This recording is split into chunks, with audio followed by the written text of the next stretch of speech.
Bismillahirrahmanirrahim. Assalamualaikum warahmatullahi wabarakatuh. Salam sejahtera dan selamat malam bagi peserta bootcamp Indonesia Bootcamp. Saya senang sekali bisa hadir hari ini diundang oleh Mas Frans dan teman-teman. Mas Keke mana? Oh siap. Keke kemarin kayaknya udah lama nggak ketemu ya? Ya, 17 jam. 18 jam. Ya hari ini betul-betul ini di dalam hidup tuh ada yang pertama selalu, dan ini yang pertama kali saya duduk sama-sama teman-teman di bootcamp. Terima kasih sudah memilih hotel ini karena saya kenal baik dengan yang punya hotel ini.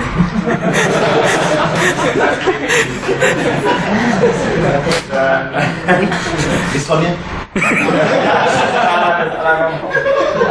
satu kamar gratis. Ini juga kecelakaan di hotel ini, tapi nanti kita cerita di lain waktu sharing. Hari ini saya diminta bicara mengenai vision dan mengenai bagaimana caranya kita realize vision itu. Konsepnya yang sudah teman-teman lihat di sini adalah big vision, empty wallet. Apa itu big vision, empty wallet? Big vision, ya ini saya terinspirasi ada satu website dari salah satu artis Bollywood yang selalu punya ide besar, punya ide yang cemerlang tapi kantongnya kosong. Dan kita banyak sekali entrepreneur di Indonesia yang idenya cemerlang, idenya gemilang, idenya besar, tapi nggak punya uang. Dan akhirnya banyak orang yang berada di posisi ini. Ini suatu ironi, ini suatu kenyataan pahit, tapi ini adalah fact and reality of life. Bahwa kadang-kadang ide doesn't bring you the glory, ide tidak akan memberi wealth atau kekayaan, tapi tentunya banyak kiat-kiat lain. Nah ini konsep yang saya coba bawa hari ini. Gimana jadi orang kaya? Tadi Frans nakal sekali. Saya ini ada asrofnya apa? Saya harus pakai telepati atau ada trik? Nah, gimana? Bisa di tombol yang mana ini? Tarik ini. Tarik jenggotnya kali. Gimana jadi orang kaya? Ya ini banyak pertanyaan yang saya kadang-kadang setiap kali hadir di ini dibutkan pertama kali, tapi kalau hadir di seminar wirausaha atau sharing, mentoring itu selalu pertanyaannya hampir 9 dari 10 orang yang saya temui, terutama dari kaum muda, gimana sih caranya jadi orang kaya dan gimana jadi orang super kaya, bagaimana how to get there gitu. How an average Joe can be a billionaire Joe. How Mr. Usual Frans become a billionaire Frans yang seperti sekarang. How Mr. Dukun Keke bisa menjadi billionaire Mr. Keke yang seperti sekarang. Nah ini saya akan sedikit share suatu pemikiran saya, bermulai dari kegalauan dan kekhawatiran yang saya hadapi di masa saya menjadi profesional, krisis, PHK, sampai menjadi pengusaha. Jadi ini suatu konsep, dan this is not the gospel, ini bukan Bible, ini bukan kitab suci, tapi ini adalah reflection daripada pemikiran-pemikiran saya. Nah kalau kita lihat, tarik jenggot. Yang penting itu bukan menjadi orang kaya. Sebetulnya tadi saya masuk, saya agak malu-malu sedikit waktu Mas Frans menyebutkan distinctions yang banyak orang sering melakukan suatu linkage atau suatu, kalau bicara deskripsi Sandi Uno selalu ditranslasikan sebagai seorang pengusaha sukses dengan peringkat dan kekayaan. Tapi sebetulnya yang lebih penting itu adalah apa kontribusi kita kepada sesuatu yang kita stand for, sesuatu yang kita betul-betul perjuangkan. apa yang kontribusi yang ingin kita berikan kepada orang banyak, kepada society, kepada dunia, kepada orang sekeliling kita. Manfaat apa yang ingin kita tinggalkan, legacy apa yang kita ingin tinggalkan. Karena pada suatu saat jumlah peringkat itu atau jumlah kekayaan yang ada di bank yang nggak pernah kita hitung juga, atau jumlah sahamnya, net worth-nya yang kita nggak pernah hitung akhir tahun seperti apa, itu nggak akan begitu memotivasi kita lagi. Tapi yang akan mendrive kita adalah impact yang kita mau tinggalkan, atau legacy yang kita mau tinggalkan, atau contributions yang kita akan berikan kepada komunitas di sekitar kita. Contohnya Soichiro Honda. Apa legacy-nya dia? Apa dreams-nya dia? Apa vision-nya dia? Buat Soichiro Honda, bukan peringkat kekayaan di Jepang, bukan jumlah uang yang dia miliki, jumlah yen yang dia miliki, tapi dia bermimpi, bervisi bahwa personal mobility for everyone, di mana orang tiba-tiba bebas mencapai dari poin A ke poin B, mencapai suatu kemudahan dalam bertransportasi. Semua orang bisa punya mobil sendiri. Honda bermimpi bahwa mobil itu becomes affordable, bisa dimiliki oleh setiap manusia, bukan hanya orang Jepang, tapi orang di seluruh dunia.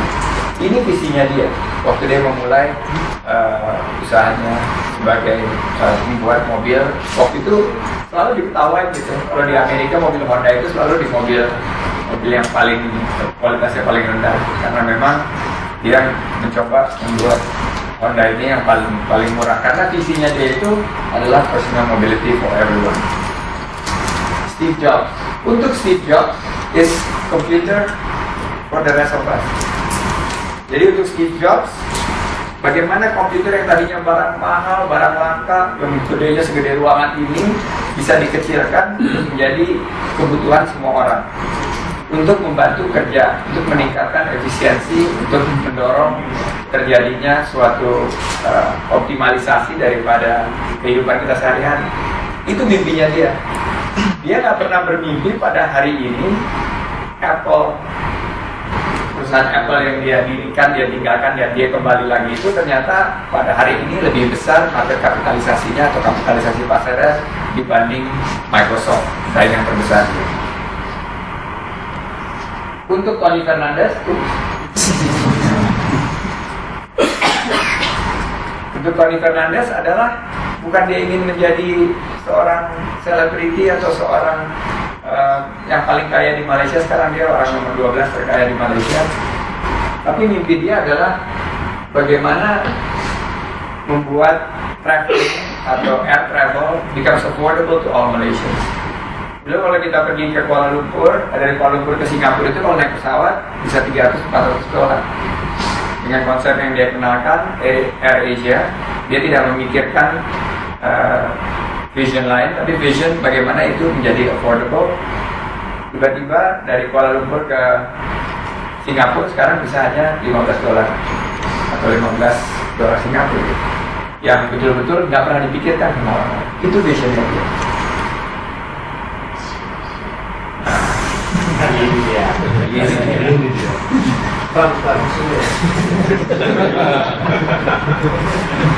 Saya cukup kenal dengan orang itu. Nggak salah iklan bangku kopi. Apa visinya dia waktu dia memulai usaha? Apa keinginannya dia pada saat sekarang usianya bertumbuh ke depan? Visinya adalah dia ingin Indonesia setara. Ingin bahwa dalam suatu kontradiksi bahwa Indonesia punya potensi sumber daya alam, punya potensi sumber daya manusia, dan punya potensi yang lain-lain, Indonesia masih diragukan, masih tidak dianggap setara. Nah, yang mendrive seorang Sandiaga Uno pagi-pagi itu adalah bagaimana menjadikan Indonesia setara.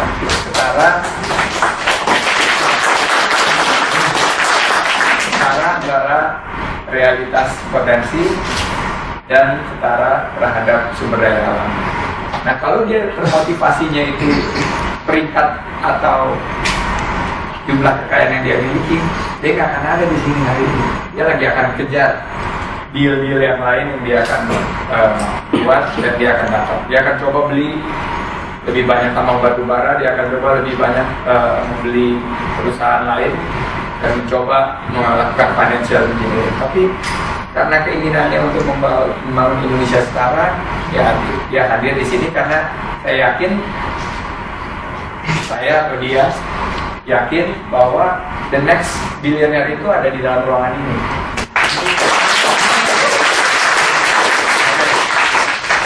Nah, apa yang kita pelajari dari 4 contoh tadi, bahwa you chase the vision, not the money. Visinya dulu gitu. Tadi kan kita bicara mengenai big vision, empty wallet. Tapi kalau visionnya itu sudah terdefinisi dengan baik dan kita setia terhadap definisi itu, insya Allah uang yang akan menghampiri kita. Nah, bagaimana caranya kita memiliki vision itu, memiliki impian, kontribusi, impact kepada society, kepada orang lain, the money will follow. Uang yang akan mengejar-ngejar kita. Seperti nanti kita lihat di beberapa contoh-contoh yang nanti saya akan berikan. Kalau kita sudah berhasil mencapai pada satu posisi yang membuat vision, membuat dream, membuat impact kepada masyarakat, kontribusi dan lain-lain, nanti akan kita lihat impactnya sehingga mereka menjadi seorang yang sudah tidak lagi mengejar empty wallet itu, tapi money will follow. Kedua adalah siapa yang ada di belakang kita. Who's got your back? Setiap orang yang sukses pasti ada orang di belakang yang menginspirasi dia. Setiap orang yang memiliki mimpi pasti mencari source of inspiration. Nah, itu kita mesti cari di dalam diri kita sendiri. Siapa yang menginspirasi kita? Siapa yang ada di belakang kita?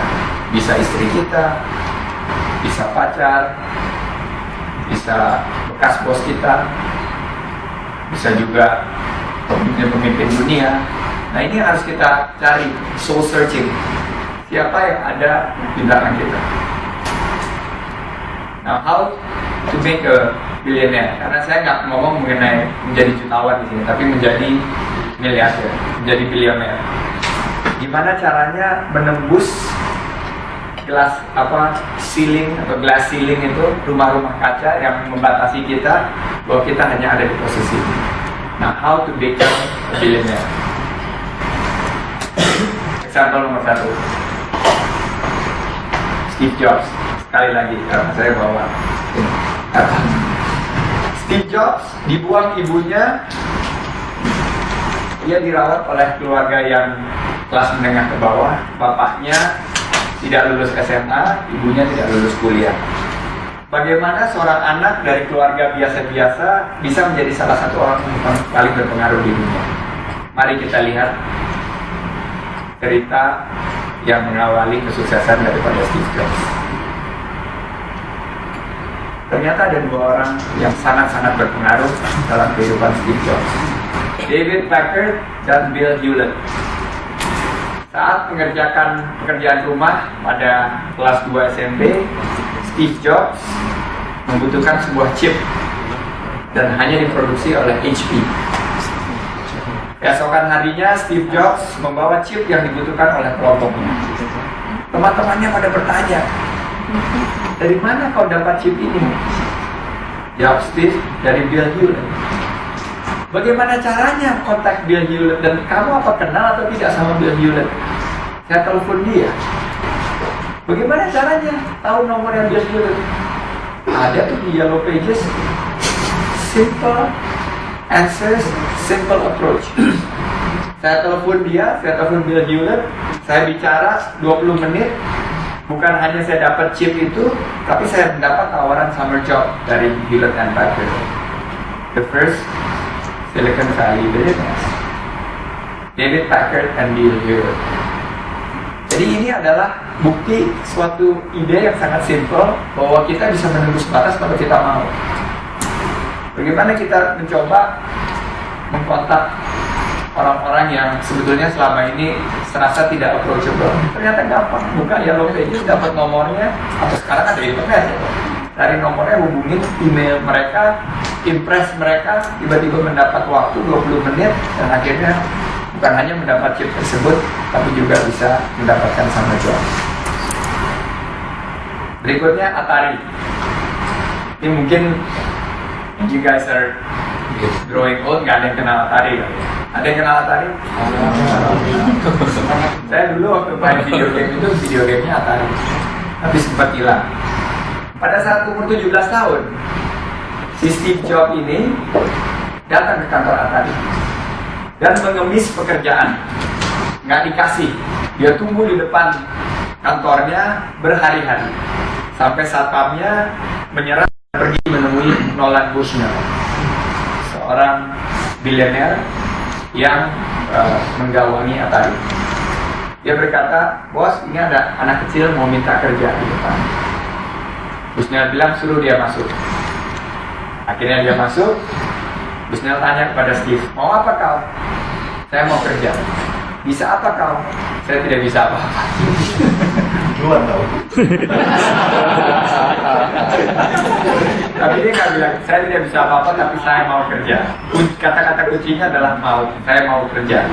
Akhirnya Steve Jobs menjadi personal assistant, asisten pribadi dari Nolan Bushnell, dan kemanapun Bushnell pergi dia bawain tasnya Bushnell dan dia belajar dan memulai suatu hubungan yang sangat-sangat intim dengan Nolan Bushnell. Nah, jadi kalau kita lihat, Apple punya dua ayah angkat. Ayah angkat yang sebelah kiri, Bill Jewell and David Packard, jago-jago hardware terbaik di dunia IT mereka yang buat. Dan di sisi kanan ada Nolan Bushnell. Steve Jobs dan Steve Wozniak bisa tumbuh berkembang karena memiliki dua ayah angkat. Dia tidak tumbuh dengan sendirian. Mereka punya mentor. Wozniak dan Jobs itu punya mentor, dan mentor itu merupakan 3 orang terpenting dalam industrinya. Steve Jobs masih muda, tapi karena kemampuannya mengakses 2 ayah angkatnya atau 3 ayah angkatnya, satu jago di hardware dan satu di software, you know where Apple is now. It's the biggest company in the world, even bigger than Microsoft. Example nomor 2. Wah, ini cantik juga ya. Papanya ini. Coba mundur lagi ya. Frans. Cocok ini. Oke. Cukup. Nanti pertanyaan. Oke. Ini udah kelihatan sekali gitu. Tony Fernandes, AirAsia.com. Rupanya aja udah mirip. Pesawatnya aja udah mirip, desainnya udah mirip. Ini contoh asli dari ATM, amati, tiru, modifikasi. Jadi kita udah tahu. Jadi kita udah bisa tahu siapa di belakang Tony Fernandes. Tony Fernandes, atau yang dipanggil sekarang Datuk Tony Fernandes, dalam waktu singkat bisa mentransformasi dunia penerbangan, bukan hanya di Asia tapi di dunia. Dia bisa memberikan suatu alternatif terbang dari Kuala Lumpur ke Paris hanya dengan uang kurang dari $250. Perusahaan yang dia beli ini hanya dengan $1 karena perusahaannya bangkrut. AirAsia waktu dia beli itu, dia beli dengan $1. Dia poles, dia cantik, dia lobby pemerintah, dia mendapat terminal baru, terminal low cost di KLIA, dan akhirnya dia bisa menjadikan ini menjadi suatu fenomena yang sekarang semua orang mengeringkan, dan bahwa seorang Tony Fernandes dalam waktu yang relatif singkat bisa naik ke anak tangga yang begitu tinggi, relatif dengan sedikit sekali ide yang grand atau apa, tapi vision yang jelas dan eksekusi yang baik. Nah, kalau kita lihat siapa orang di balik Tony Fernandes, ada yang bisa jawab? Richard Branson. Dia pernah kerja untuk Sir Richard Branson di Warner Music, dan berada di industri musik yang sama yaitu musik, dan dia mendapat inspirasi ayah angkat dari Richard Branson.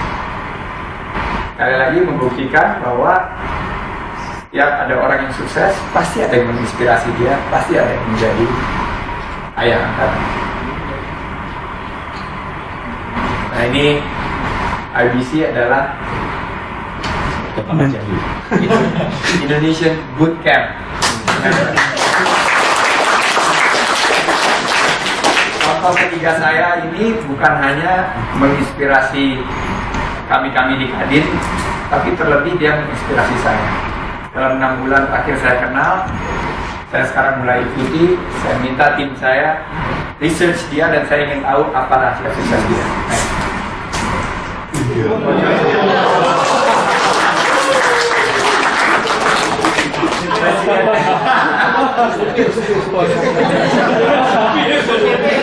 Ini asli mobilnya dia dan saya lihat sendiri ada di garasinya dia. Ini mobilnya dia atau mobilnya si Pipin ya? Ya, tapi nggak apa-apa lah, ini mobilnya dia. Dan ini adalah presiden furniture.com. Silakan berdiri, Mas Ponco.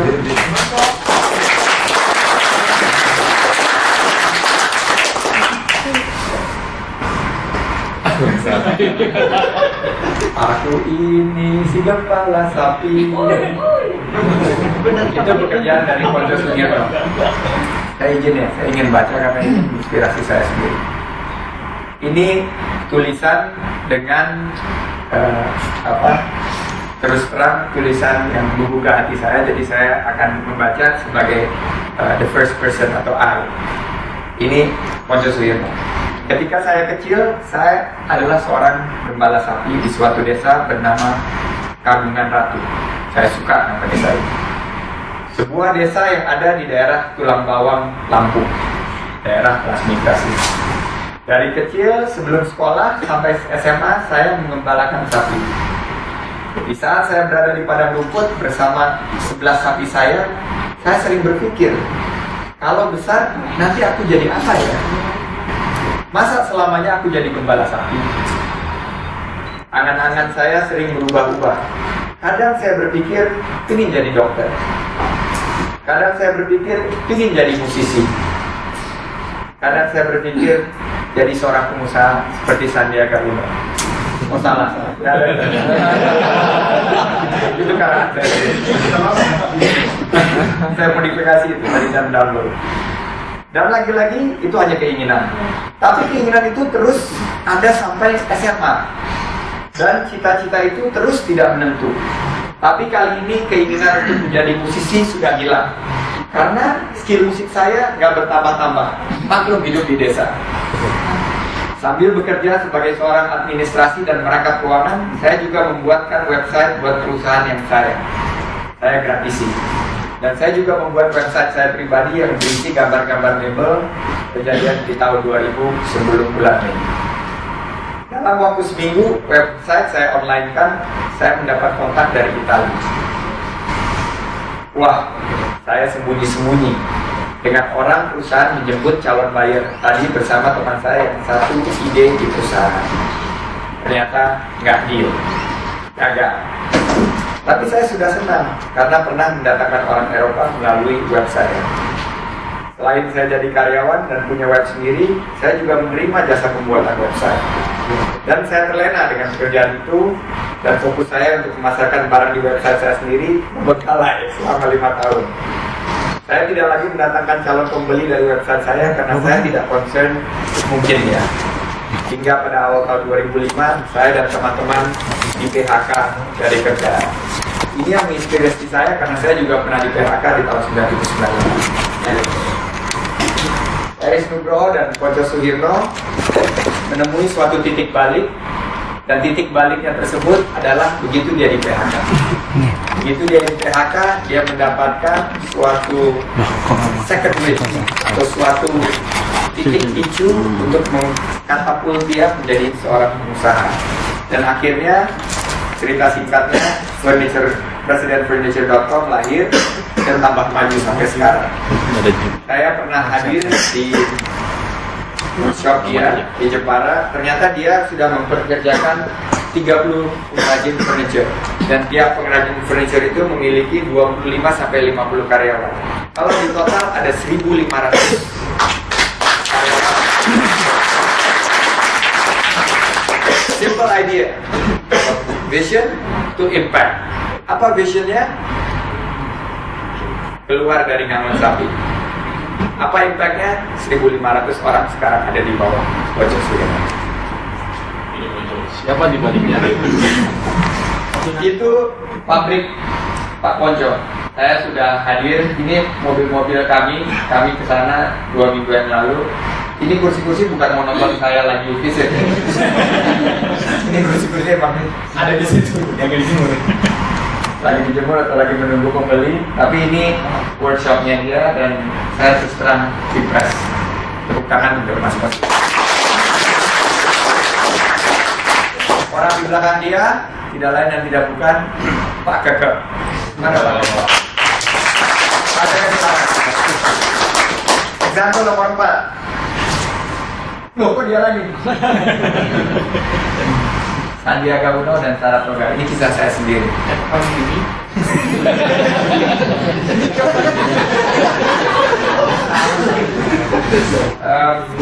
Saya di PHK juga, sama seperti Pak Ponco. Di PHK tahun 97, 98 waktu krisis. Saya waktu itu tidak memiliki pilihan banyak. Akhirnya mendirikan usaha dengan kawan sahabat saya dari SMA, Pak Rosan, dan singkat cerita kita memulai usaha karena pada waktu itu kalau saya mengajukan lamaran kepada 10 perusahaan yang menolak itu ada 15 perusahaan. Bisa saking gawatnya keadaan. Jadi ada perusahaan yang belum dilamar aja udah menolak duluan. Nah, ini merupakan titik nadir dan titik balik daripada kehidupan saya, dan saya rasa kalau kita trace back ke belakang, ya memang ini merupakan second win atau momentum yang dimiliki sama oleh saudara saya Pak Ponco Sudirman. Dengan kegigihan, kebulatan tekad, akhirnya diputuskan untuk mandiri secara keuangan, menjadi seorang entrepreneur. Dari ruangan 4x5 di Bilangan Kuningan menyewa 4 orang yang bekerja di grup kami waktu itu. Kami mengerjakan sendiri, ya office boy juga, ngetik juga, mengonsep sendiri proposal kepada klien. Sebagai messenger juga kita antar dan kita tunggu. Sekarang usaha kami sudah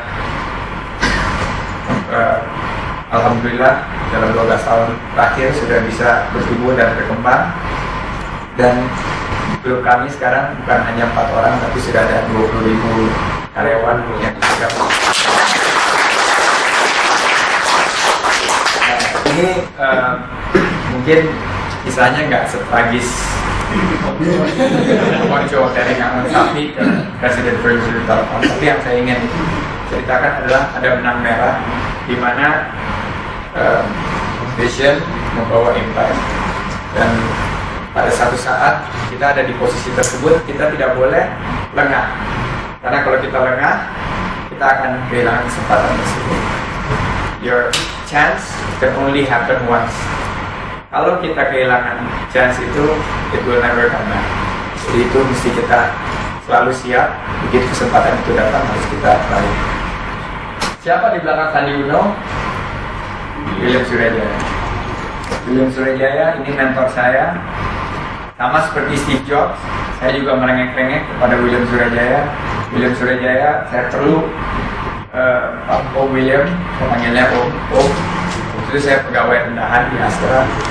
Dia begitu menginspirasi saya, karena waktu dia membuat visi dan misi daripada Astra itu tidak pernah terbetik kata bahwa Astra itu harus menjadi perusahaan yang profitnya paling besar.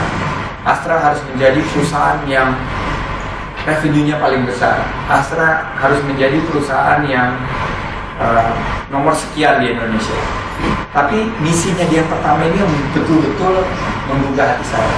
Visi Astra pertama adalah menjadi aset bangsa. Bangsa yang terpikirkan oleh dia dulu. Sebelum dirinya sendiri, dia pikirkan orang di sekitarnya. Itu konsep disebut sebagai -1, di mana ada suatu kepedulian kepada orang-orang di sekitarnya. Saya ingat pengalaman saya di tahun 97-98, ini tidak akan pernah saya lupa.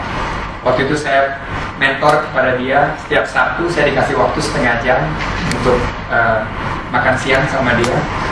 Dan pada saat itu kerusuhan terjadi, di mana mulai terjadi bakar-bakaran, dan salah satu kantor dia di Tanah Abang itu ternyata daerahnya itu mulai dimasukin penjara dan mulai ada bakar-bakaran di situ.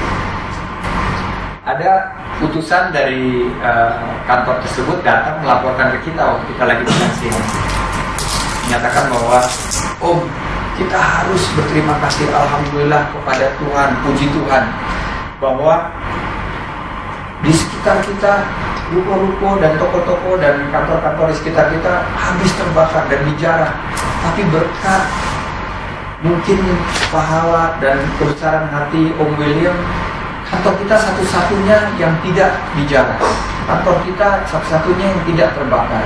Jadi ini kita perlu rayakan.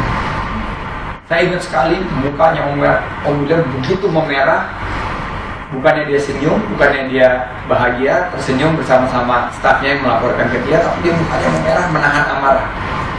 1 menit dia diam, dia bilang, dia geleng-geleng, kalian itu betul-betul keterlaluan. Tetangga-tetangga kalian itu rumahnya tokonya terbakar dan lain-lain, dijarah. Bukannya kalian membantu mereka, tapi kalian mensyukuri bahwa kalian masih memiliki kantor. Kalian harus pikirkan mereka. Bukan kita harus mengucapkan sebagai sesuatu yang kita syukuri, tapi ini adalah suatu panggilan agar kita melakukan yang lebih buat komunitas di sekitar kita. Jadi yang terbetik di pikiran dia itu bukan mensyukuri dulu kantornya itu tidak terbakar atau tidak terjarah, tapi yang dipikirkan adalah orang sekitarnya.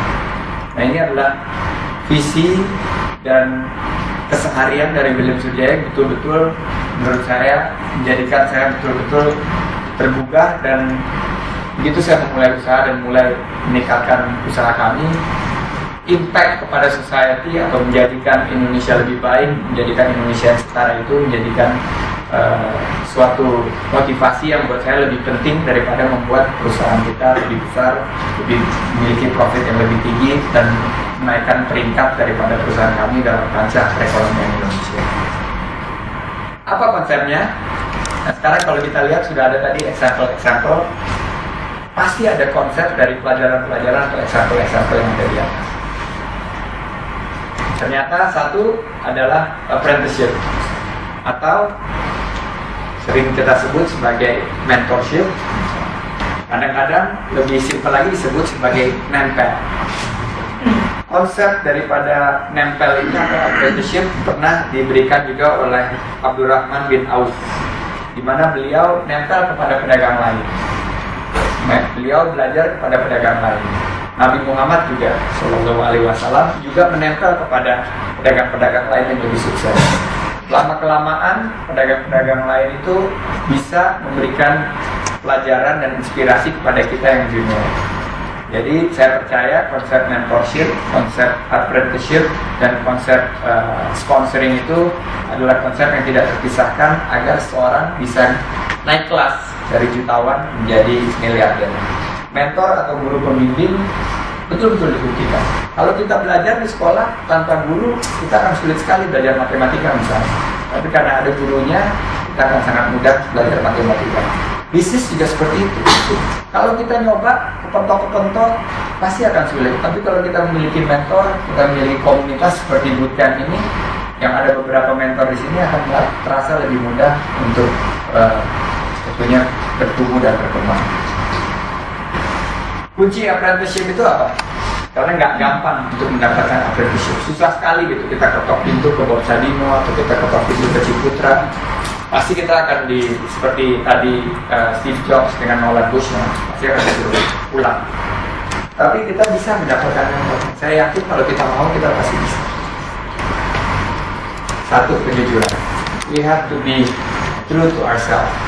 We have to tentunya honest dan betul-betul memiliki suatu kunci bahwa kejujuran itu adalah bisa membuka semua pintu.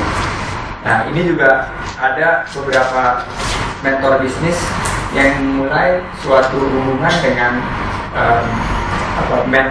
mentorship dan mentoring gitu dengan suatu simple kebetulan.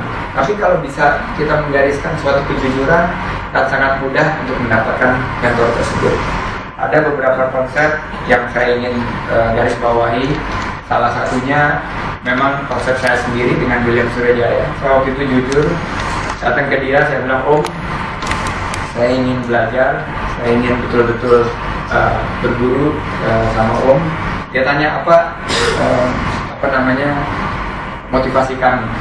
Saya waktu itu jujur, karena saya waktu itu baru di PHK dan tidak memiliki, ya terus terang, kalau orang di PHK itu tiba-tiba rasa percaya dirinya hilang. Saya jujur bahwa saya bilang saya tidak punya percaya diri sama sekali. Kalau saya berada di sekitar Om William, tiba-tiba motivasi saya meningkat. Itu aja yang saya mau. Saya mau memperlihatkan kepada orang-orang bahwa saya dekat sama Om William. Itu waktu itu kejujuran saya. Nah, yang dia menghargai kejujuran tersebut, itu oke, kalau begitu ikut sama saya makan siang setiap hari Sabtu di sini di kantor saya. Jadi saya datang setiap makan siang sama Om William. Kedua adalah trust is everything. Jadi pertama honest, kedua adalah amanah. Amanah itu modalnya adalah kepercayaan. Bisnis itu adalah trust. Dengan reputasi yang baik, pasti kita akan bisa mengukir prestasi. Orang akan berbondong-bondong datang untuk menemui kita kalau kita dikenal sebagai orang yang dipercaya. Orang yang tidak nemplang, orang yang tidak singkat janji. Dan kuncinya adalah tentunya tadi kejujuran dan amanah. Kalau kita jujur, kita amanah dan memiliki kemampuan untuk mengatakan tidak kepada yang neko-neko, tapi kita tetap jujur, sekali lagi uang yang akan mengejar kita, bukan kita yang mengejar uang, tapi uang yang akan mengejar kita. Ketiga, ini kunci juga, never give up. Never ever give up. Karena once you give up, you lose your chance. Once you give up, you lose your chance. Saya selalu merasa down setiap kali saya gagal. Banyak yang melihat sisi kesuksesan, tapi setiap pengusaha pasti ada kegagalan. Dan kegagalan itu merupakan bagian keseharian daripada seorang pengusaha. Nah, kalau ada kegagalan, saya selalu ingat cerita yang terus berulang kali saya utarakan dan saya baca berulang-ulang kali juga. Cerita daripada Colonel Sanders. Colonel Sanders itu menjadi pengusaha setelah dia pensiun menjadi militer. Dia mencoba resep Kentucky Fried Chicken itu sampai lebih dari 1000 kali. Ditolaknya itu 999 kali. Jadi kalau saya udah mau give up, saya menyatakan bahwa berapa kali saya udah mencoba. Kalau masih 10 kali, masih 15 kali, masih 20 kali, tidak ada apa-apanya sama si Colonel Sanders itu. Jadi itu bisa memotivasi kita. So, you never give up. Don't ever give up. Never say no. Keempat, think outside the box. Ini pura-pura yang dalamnya ada burger. I don't understand the relationship between think outside the box and the circle. Tapi ya kurang lebih, you have to think outside the box. Karena once you think outside the box, anything can happen. Kita coba pikir suatu koridor di mana yang lazim-lazim aja. Di dalam usia bisnis, kalau misalnya kita mau memulai sesuatu harus yang spektakuler. Spektakuler itu adalah think outside the box. Keluar dari kelaziman. Waktu saya memulai usaha, kelazimannya adalah dalam keadaan krisis itu orang mestinya cari payung dan berteduh. Tapi kalau kita think outside the box, begitu krisis pasti banyak peluang. Contohnya hotel ini. Hotel ini waktu itu nggak akan bisa dibeli kalau kita tidak memiliki kemampuan konsep think outside the box. Di mana orang-orang waktu itu takut beli properti, harga properti jatuh semua. Kita harus berani mengambil resiko dan mengambil suatu keputusan think outside the box. Kita beli, kita modifikasi, kita renovasi dalam waktu 3 tahun, 4 tahun. Sekarang hotelnya sudah alhamdulillah sekarang jauh lebih bagus dan harganya value-nya juga akan lebih tinggi. Kalau kita tidak memiliki kemampuan untuk berpikir di luar koridor, di luar box, kita tidak akan mungkin bisa mencapai kesuksesan. Contoh kedua, batu bara. Waktu kita mulai investasi di batu bara di tahun 1999 tahun 2000, semua menertawakan. Karena batu bara waktu itu dibilang sunset industry. Batu bara disebut sebagai industri yang akan kolaps. Karena tidak ada yang lagi yang mau menggunakan batu bara. Tapi kepercayaan kita adalah di luar box tersebut, bahwa begitu krisis selesai, negara, industri pasti akan membutuhkan energi. Dan energi apa yang paling gampang?